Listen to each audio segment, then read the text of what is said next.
Bonjour citoyenne, bonjour citoyen. Après s'être interrogé sur le crime au 19e siècle, son imaginaire et ses conséquences, j'ai décidé de me concentrer sur les femmes criminelles et porteuses de violence. En effet, vous n'êtes pas sans savoir que la violence est sexuée. Elle est en majorité l'apanage des hommes. Pourtant, ayant regardé de plus près, il semblerait que ce soit le genre, c'est-à-dire le sexe social qui soit le facteur le plus déterminant. Faire le choix de réfléchir en termes de genre nous permet de refuser les explications dites naturelles et de plutôt réfléchir aux normes sociales sur lesquelles s'appuie la violence et qu'elle contribue à reproduire. Alors que la violence masculine est considérée comme une norme, la violence féminine, elle, est une transgression. Pendant longtemps, en Europe occidentale, la femme a été renvoyée à son rôle d'autre. Elle est le deuxième sexe, celle qui permet à l'homme de s'accomplir. Dans des sociétés dominées par les hommes, les femmes n'ont que peu d'emprise sur leur propre représentation. Ainsi, l'image de la femme a souvent oscillé entre la fragilité féminine et la frénésie dans la luxure. Ce discours s'est renforcé avec les siècles de christianisme où chaque femme est devenue une potentielle criminelle, une tentatrice en puissance, à l'instar d'Ève. La femme criminelle alterne donc entre quintessence de la femme ou à l'inverse transgression de tous les attributs féminins. Pourtant, en prenant pour cadre la France de la Révolution française aux années folles, je vais tâcher de montrer que la violence féminine est liée à un contexte culturel, que les discours qui émergent sur les actes de femmes criminelles ou violentes permettent de saisir au mieux la société qui les génère. Si une problématique devait traverser cette vidéo, ce serait la suivante: comment des sociétés qui exercent de la violence sur les femmes imaginent, pensent et vivent la violence féminine?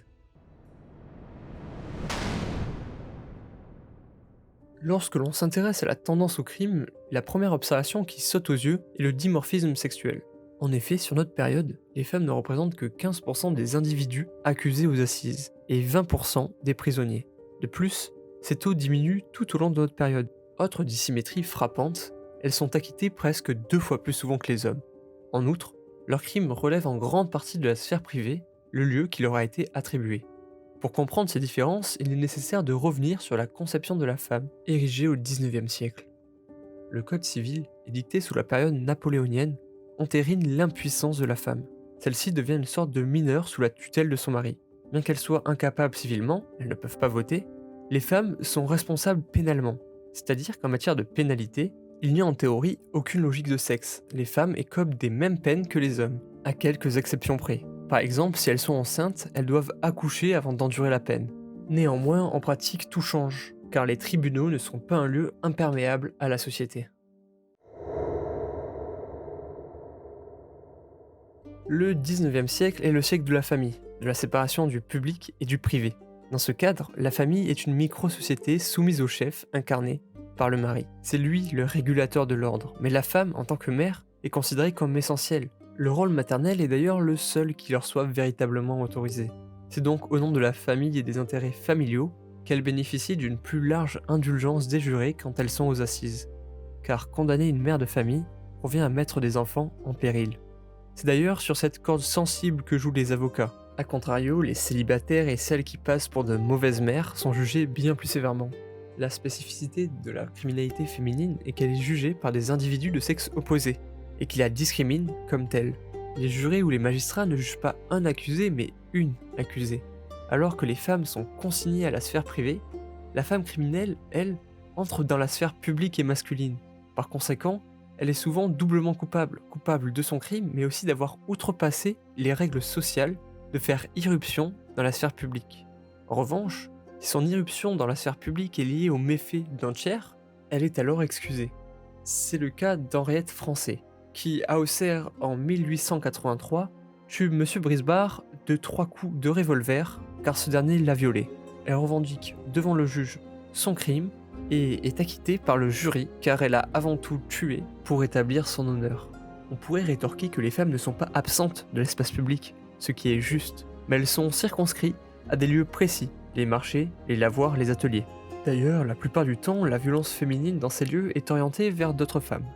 Zola, dans l'Assommoir, décrit: d'abord, ce fut sur Gervaise que le sang parut, 3 longues égratignures descendant de la bouche sous le menton, et elle garantissait ses yeux, les fermait à chaque claque, de peur d'être éborgnée. Virginie ne s'y n'est pas encore. Gervaise visait les yeux, s'enrageait de ne pouvoir les prendre, et quand elle saisit enfin l'une des boucles, une poire de verre jaune, elle tira, fendit l'oreille, le sang coula. Malgré les violences qui peuvent s'en dégager, ces rixes entre femmes ne sont pas prises au sérieux. La police n'en a que faire et en rigole. Parce que la police, comme la justice, est un lieu masculin. La clémence des juges à l'égard des femmes criminelles vient en partie de la misogynie ambiante dans la société et qui est intériorisée par les jurés. La femme est considérée comme le sexe faible, plus en proie à ses passions et donc moins doté de raison. André Tiraco, un juriste du XVIe siècle, avait même placé la femme entre l'homme et l'animal.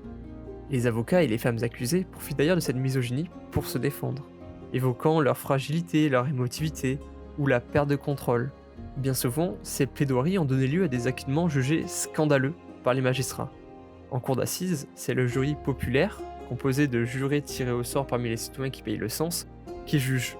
Ces derniers sont alors plus sensibles aux problématiques d'honneur et acquittent plus souvent les femmes lorsque le crime est lié à une perte de contrôle face à l'injustice, comme dans le cas d'une épouse qui tuerait la maîtresse de son mari. Mais cette indulgence, si bénéfique soit-elle pour les justiciables, maintient les femmes dans un état d'infériorité. À ce propos, Michel Perrault pose avec justesse cette question.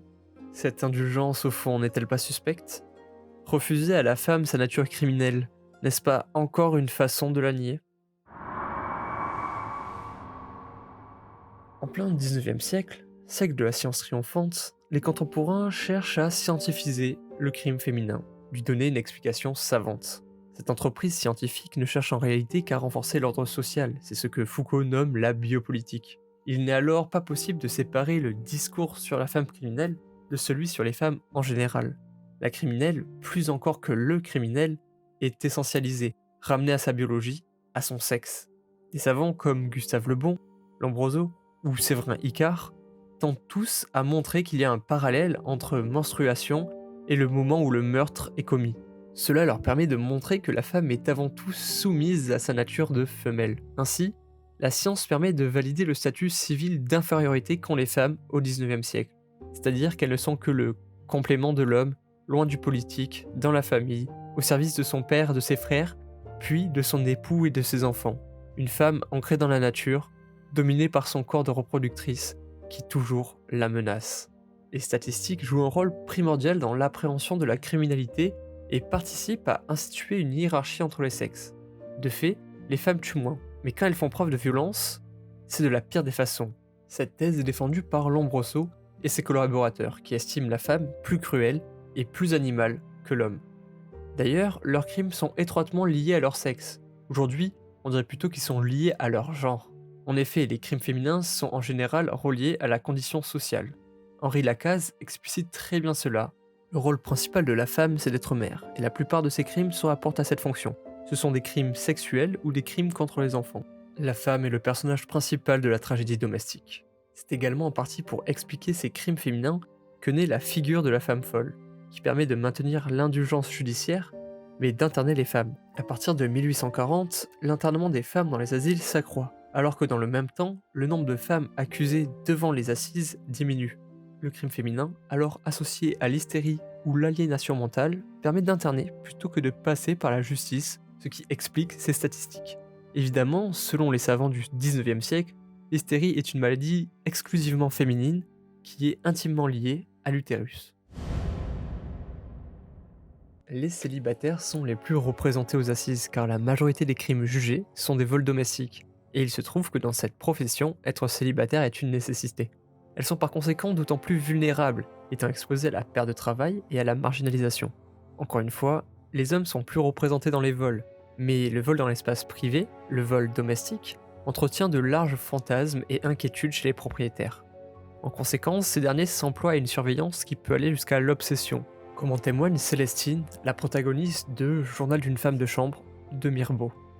Nous avons la conscience des suspicions blessantes qui nous accompagnent partout, qui, partout, devant nous, verrouille les portes, cadenasse les tiroirs, ferme à triple tour les serrures, marque les bouteilles, numérote les petits fours et les pruneaux, et, sans cesse, glisse sur nos mains, dans nos poches, dans nos malles, la honte des regards policiers. Car il n'y a pas une porte, pas une armoire, pas un tiroir, pas une bouteille, pas un objet, qui ne nous crie « voleuse, voleuse, voleuse ». La société capitaliste qui s'impose au XIXe siècle réprime donc très sévèrement les crimes contre la propriété. Surtout quand ils sont commis par les servantes. Cet abus de confiance, ce vol interne à la famille, est en effet une circonstance aggravante pouvant mener jusqu'à 10 ans d'emprisonnement.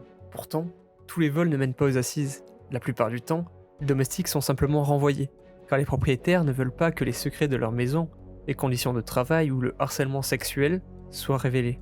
Pour leur défense, les femmes mettent souvent en cause les maîtres et le fait qu'elles n'aient pas été payées. D'autres, ayant parfaitement saisi le discours misogyne de la société, se présentent comme ayant été séduites par le malin. Elles se déresponsabilisent en jouant sur leur nature supposée fragile et influençable.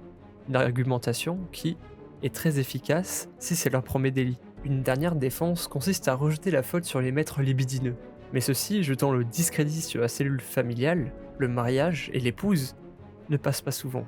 D'autant plus que les jurés, étant composés de bourgeois, s'identifient beaucoup plus facilement aux maîtres qu'aux domestiques. Enfin, les vols domestiques sont moins commis par nécessité que par l'exposition quotidienne des filles issues de milieux populaires à des objets qu'elles considèrent comme luxueux. Alors que les hommes volent en majorité de l'argent, les servantes, elles, jettent leur dévolu sur des objets symboliques, comme des mouchoirs en dentelle, des cuillères en argent. Mais c'est également un acte de rébellion, une manière de sortir de sa condition aliénante, de tenir tête au maître, de rétablir la balance de la violence symbolique en le touchant au cœur de son pouvoir. Un des crimes les plus célèbres de la Belle Époque est sans doute l'assassinat, en 1914, de Gaston Calmette, directeur du Figaro, par Madame Caillot, épouse de Joseph Caillot, député de la Sarthe et ministre des Finances. Cette affaire passionna l'opinion publique au point où elle en oublia un temps les tensions internationales. Remettons-nous dans le contexte. Depuis plusieurs mois, le Figaro orchestre une campagne de presse contre Joseph Caillot, détesté par la droite pour l'impôt sur le revenu, l'intention de réduire le temps de service militaire et ses volontés de négocier avec l'Allemagne. C'est pour venger l'honneur de son mari que Madame Caillot est allée tuer Calmette. Mais sa place au banc des accusés choque. Elle vient de la grande bourgeoisie, ce qui n'est pas commun pour une criminelle. En revanche, elle se conforme exactement au rôle féminin attendu par la société.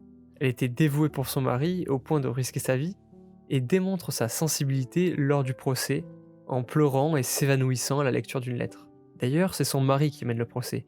Il parle bien plus qu'elle et fait en sorte de contrer le déchaînement de la presse nationaliste en subventionnant un journal, le Bonnet Rouge. Étant ni monstrueuse ni déviante, cette dernière fut donc acquittée par le jury. Elle illustre parfaitement la criminelle qui a accepté son statut de femme et qui a donc été acquittée. J'aurais aimé aborder une autre figure de criminelle, celle de l'empoisonneuse, peut-être la plus intemporelle et prégnante dans les imaginaires, mais afin d'alléger cette vidéo, j'ai décidé de revenir sur l'empoisonneuse dans une prochaine vidéo qui lui sera spécifiquement consacrée. N'hésitez donc pas à vous abonner. Un autre aspect saisissant des violences commises par les femmes concerne les violences politiques. Qu'elles s'inscrivent dans des conflits collectifs plus larges ou qu'elles soient des initiatives personnelles, la portée politique de leur action ne cesse d'être niée. Pour cause, elles relèvent d'une double transgression, celle de la violence et celle de la politique, deux territoires où se construit l'identité masculine. Si les violences individuelles entre femmes n'intéressent pas les autorités, quand il s'agit de violences politiques et de masse, les femmes éveillent alors les pires angoisses. La Révolution française fut une période marquée par la violence, dans laquelle les femmes n'ont pas été en reste. Au contraire, un des moments parmi les plus marquants fut l'insurrection de Versailles, les 5 et 6 octobre 1789, où les dames de la Halle, alors respectées par tous les partis, vont à Versailles réclamer du pain. La violence qui s'exerce alors contre les soldats est décrite comme sanguinaire et sauvage. Dès lors, deux figures féminines émergent dans cette période troublée. La révolutionnaire, sans culotte, ivre de sang, et la contre-révolutionnaire, victime ou justicière. Après les événements, la révolutionnaire est associée à la tricoteuse. Les tricoteuses étaient ces femmes qui tricotaient sur le banc des tribunaux ou au pied des guillotines, s'enivrant du spectacle de la mise à mort, déchaînant toute leur passion. Mais cette image relève en partie de la propagande contre-révolutionnaire, stigmatisant les femmes du peuple. Cela leur permettrait de prouver que la révolution avait même dénaturé les femmes, en les rendant barbares. On leur reproche finalement de ne pas être restées de simples spectatrices, impassibles. Mais la guillotine est alors un instrument politique, symbole de la puissance populaire. Pour des femmes exclues de cette citoyenneté et de l'Assemblée, l'échafaud était l'un des seuls lieux où elles pouvaient voir et participer symboliquement à la politique. Les violences collectives féminines suscite donc une forte angoisse dans la société. En effet, les femmes, si elles ne prennent que rarement les armes, manifestent une violence orale. Elles éveillent la foule, invectivent, provoquent la troupe, humilient, traitent de lâches ceux qui ne se révoltent pas. Ce sont de véritables boutefeux capables de créer des mouvements de révolte d'importance. Afin de les disqualifier, on se moque souvent de leurs revendications, on leur interdit l'accès aux armes, et on utilise leur violence contre elles pour les chasser de la construction politique. Pourtant, ces mouvements de révolte sont souvent portés par des revendications très précises. Par exemple, lors de l'insurrection de Prairial, en mai 1795, les femmes demandent la Constitution. Finalement, la violence féminine révolutionnaire est donc amplement corrélée à l'exclusion des droits politiques. La rue devient alors un espace politique qu'elles peuvent occuper, tout comme la place de l'échafaud. À partir de 1794, ce sont les femmes qui ont protégé et défendu qui sont honorées. La place de la femme dans la Révolution n'est plus qu'en tant que mère et épouse. Cependant, lors des insurrections et des révolutions qui parsèment le 19e siècle, le rôle des femmes ne se cantonne jamais à ça. Elles sont parfois à l'origine de mouvements insurrectionnels, comme c'est le cas en septembre 1831. Des ouvrières découpeuses de châles refusent de voir leur travail remplacé par des machines. Ils lancent alors un mouvement de protestation dans un Paris en proie à une crise économique qui augmente le prix du pain et le chômage. Très vite, c'est tout l'ancien quartier de Montmartre qui s'enflamme. Il faudra la troupe et la pluie pour que cessent les protestations. Directement, cette insurrection est euphémisée. On parle de sédition en jupon, d'échauffourée de femmes. La dimension féminine sert à relativiser la menace du conflit. Une bonne partie de la dévalorisation des actions politiques des femmes tient d'ailleurs à la manière de les nommer. Que ce soit les émeutes en jupon, les tricoteuses, les vésuviennes en 1848 ou les pétroleuses en 1871, les noms donnés aux groupes de femmes se révoltant possèdent en commun d'être péjoratifs dans la bouche de ceux qui les utilisent. Le terme pétroleuse fut utilisé par les Versaillais lors de la Commune pour évoquer les femmes qui auraient lancé du pétrole sur les bâtiments afin d'y mettre feu. Elles incarnent alors pour les Versaillais la barbarie la plus totale, le plus grand dévoiement possible de la femme. Leur condamnation est donc d'une importance symbolique essentielle. Dans les grands procès qui succéderont au massacre de la Semaine sanglante, plusieurs femmes sont très sévèrement punies, alors même qu'aucune preuve ne les liait à l'incendie. Cependant, les femmes sont en grande partie acquittées après la Commune. D'abord, le millier de femmes qui passent devant le Conseil de guerre ne représente que 3% des personnes jugées. Mais surtout, elles bénéficient à 80% d'une ordonnance de non-lieu, contre 60% pour les hommes. Cette clémence s'explique par la négation de leur engagement individuel. Les juges estiment que les femmes ont été entraînées par les communards ou emportées par leurs émotions. Cette incapacité politique est censée s'affirmer. Un cas particulièrement illustratif est celui de Jeanne Bigot.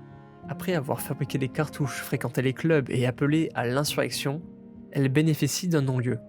Sa fureur contre le gouvernement serait liée à la perte de son fils pendant la guerre de 1870. En la ramenant à son statut de mère, en rabotant son engagement politique à une blessure maternelle, elle est restreinte à sa nature féminine. En revanche, celles qui ont été condamnées ont été avec beaucoup plus de sévérité. Je vous affiche ici quelques chiffres pour comparer. Lors de notre période, les attentats perpétrés par des femmes sont symptomatiques de ce que l'on a déjà évoqué. En 1837, à Boulogne-sur-Mer, Louise Grenelle est arrêtée avec d'autres collaborateurs pour préparation d'attentats sur le roi. Cette dernière est une républicaine convaincue, dans la droite lignée de son père qui s'est illustré lors de la Révolution. Ce projet d'attentat était le fruit d'une longue préméditation, une conspiration longtemps réfléchie. Pourtant, son engagement est immédiatement présenté comme une sorte de mysticisme, un fanatisme qui tient plus à l'émotion qu'à la raison. Sa conscience politique est totalement effacée. On invente une hypothétique histoire d'amour avec un des complices et explique son engagement lié à cet amour. Ainsi, on disqualifie son acte politique en le rabaissant encore une fois à sa nature. D'autant plus que son apparence est loin de l'idée qu'on se fait de celle d'une criminelle. C'est une jolie femme qui se défend avec facilité et ironie lors du procès. Cela me rappelle les mots de Louise Michel lors de son procès, qui réclamait qu'on la prenne au sérieux et qu'on ait peur de ses convictions. « Il faut me retrancher de la société. On vous dit de le faire ? Eh bien, le commissaire de la République a raison, puisqu'il semble que tout cœur qui bat pour la liberté n'a droit qu'à un peu de plomb. J'en réclame une part, moi. Si vous me laissez vivre, je ne cesserai de crier vengeance, et je dénoncerai à la vengeance de mes frères les assassins de la Commission des Grâces. » À l'autre extrémité de notre borne se trouve Jeanne Berton. En 1923, Elle se rend au bureau de l'Action française, journal et mouvement d'extrême droite, pour y tuer Léon Daudet, une des principales figures du journal.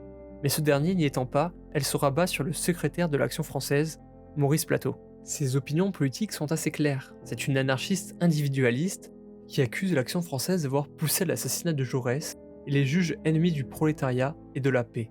Malgré des opinions politiques tranchées et revendiquées, la presse présente l'acte comme un banal crime de vengeance personnelle. Elle cherche dans son passé des traces de sa dépravation, pour minimiser l'ampleur de son acte. Elle a de mauvaises relations avec sa mère, a une vie de débauché, a subi un avortement. C'est donc une folle, une hystérique, qui n'agit que sous le coup de l'émotion. D'ailleurs, c'est sa soi-disant réaction passionnelle qui la fera acquitter. À son propos, l'Action française écrit « Sèche, froide, fausse. Elle manie sans amour, sans enthousiasme, les grands mots dont elle fait ses excuses. Individualisme, anarchie. Vanité de ce qu'elle croit être, ses idées ne sont que ses instincts déchaînés vêtus des réminiscences de tristes lectures. Vanité d'être anormale et monstrueuse. Paresse, qui semble lui avoir interdit l'amour. Les débauches de cette fille n'ont été que les coucheries que nul effort de cœur ou d'esprit n'essayait d'embellir. Ces femmes ne cessent d'être disqualifiées en tant que sujet politique. Leurs actes, quelle que soit la forme qu'ils prennent, sont essentialisés au regard de leur nature de femme, de fille, de mère. Mais, même lorsque les actions sont moins violentes, elles sont décrédibilisées. Ce fut le cas d'Hubertine Auclair et de Madeleine Pelletier, qui, pour les élections municipales de mai 1908, sèment le trouble dans 2 bureaux de vote pour revendiquer le droit de vote féminin. Dans ce numéro du petit journal, on les voit comparées à des infirmières, de vraies femmes, qui agissent comme toutes devraient le faire. Encore une récrimination morale de la part d'hommes sur un acte de femme. Pour finir, intéressons-nous au crime féminin par excellence, l'infanticide. L'infanticide est considéré par le code pénal comme la mise à mort d'un enfant de moins de 3 jours. C'est donc un crime qui suit de près l'accouchement. Il est commis dans 98% des cas par des femmes. La moyenne d'âge des accusés est de 27 ans, et un tiers de ces dernières ont déjà eu un ou des enfants légitimes et se sont livrées à des pratiques abortives. Mais surtout, pour 86% d'entre elles, ce sont des femmes célibataires. C'est donc, pour résumer, un crime commis en majorité par des femmes pauvres, rurales, célibataires et illettrées. Elles sont victimes de la fermeture des tours, qui était une institution qui permettait d'abandonner un enfant anonymement, mais aussi du Code civil, qui a supprimé pour les filles le droit de faire recours pour retrouver le père. Ainsi, la non-recherche de la paternité servait le libéralisme bourgeois. Les hommes étaient libres de séduire et de jouir de leur conquête tout en délaissant les conséquences. Cette liberté fut donc très défavorable pour les femmes. Pourtant, la plupart du temps, ces femmes sont acquittées par le jury, une situation qui fait enrager les magistrats, mais qui se comprend. En effet, l'infanticide est puni de mort, et la peine est donc jugée bien trop sévère pour un acte qui reste assez fréquent. Afin de lutter contre cela, les magistrats n'auront de cesse de modifier le code pénal pour offrir des circonstances atténuantes. Ces manipulations feront baisser le taux d'acquittement à 37% en 1850. Finalement, ils entreprennent de correctionnaliser l'infanticide pour faire en sorte qu'il soit jugé par des magistrats. De crime, l'infanticide devient donc un délit. Par conséquent, il est censé être moins sévèrement puni. Mais c'est tout le contraire qui se passe. Cette correctionnalisation permet aux magistrats de reprendre la main sur la répression. À travers ce crime, c'est la question de la bonne mère qui est en jeu. Aux yeux des magistrats, l'infanticide est un crime abominable, qui dénature la femme mère. En revanche, pour les femmes qui le pratiquent, l'enfant n'a ni nom ni identité. C'est un fardeau qui se doit d'être supprimé au plus vite, leur survie en dépend. Mais le plus souvent, les infanticides ne vont pas jusque devant la justice. Ils sont réglés en interne dans la communauté villageoise. D'ailleurs, lorsqu'ils vont en justice, c'est souvent que le cadavre a été retrouvé. Si les servantes sont surreprésentées, c'est qu'elles sont plus soumises à la surveillance de leur maître. En définitive, les femmes jugées aux assises ne correspondent pas à l'image de la femme criminelle proposée par Lombroso, qui décrivait une femme monstrueuse, aux organes sexuels dilatés, seins énormes que ne peut contenir la main d'un honnête homme, croupe himalayenne, visage de harpie qui louche, tignasse de mégère. La femme criminelle est un homme manqué, arrêté dans son développement, un monstre en somme. Les femmes résistent plus à la violence que les hommes. La raison se trouve aussi dans l'éducation qu'elles ont reçue. Je vais reprendre l'aphorisme de Simone de Beauvoir, mais on ne naît pas femme, on le devient. Ainsi, l'enfermement social que subissent les femmes les pousse à développer des traits qui invitent à la protection, à l'allocentrisme, à l'empathie. Elles se retrouvent plus enclines à maintenir leur frustration ou leur colère et à l'exprimer contre elles-mêmes. Évidemment, c'est une donnée générale et cela n'empêche pas des centaines de milliers d'individualités d'échapper à ces carcans genrés. En revanche, celles qui s'en sont éloignées, qui ont voulu expérimenter la pleine liberté, se sont souvent heurtées à une société rigide et hostile à leur émancipation, dans la mesure où elle remettait en cause l'ordre établi. Afin de voir plus en détail la figure de l'empoisonneuse, qui relève comme souvent du mythe, je vous invite à vous abonner. Et je remercie encore une fois Emmanuel de Martigny de m'avoir ouvert la voie sur ce très riche sujet. Et sur ce, je vous souhaite une très bonne journée.